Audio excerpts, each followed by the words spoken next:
It was quite the busy day at City Hall, with one of the key topics discussed at the mayor's executive meeting being the safety of Toronto's downtown airport, along with discussions as to whether flights should be taking off by the waterfront in the first place.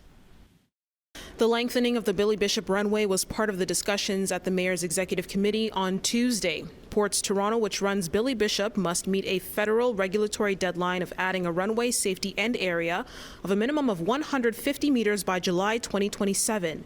This is to reduce any risk of an airplane over or undershooting at either end of a runway. Heaven forbid, I don't want a plane,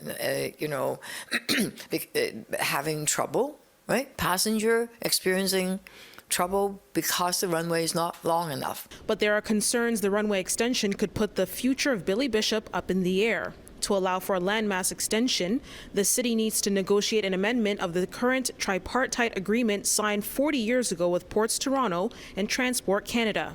There's no ability to finance a infrastructure project that will be anywhere from $150 to $200 million for the safety expansion without making sure that there's terms in place for an extension. Ports Toronto's lease ends in 2023, but the agency says they may need more time financially to meet the federal deadline of a longer runway, and is therefore asking that its contract be extended by another 40 years to 2073. That decision doesn't have to happen today. And then there will be, in the proper way, a conversation with the city about what the future will hold. But it doesn't have to be done in a pressure cooker. Billy Bishop Airport resides within Deputy Mayor Asma Malik's ward. She says all parties need to be at the table so that any future deal satisfies everyone that would be impacted.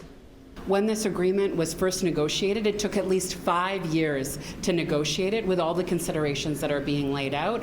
And now we have a waterfront that is growing, that is a waterfront for the entire city, that has a lot more complexity. But overall, the mayor still stands by holding off on any discussions on Billy Bishop's future.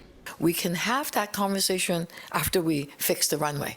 At City Hall, Afua Baah, City News.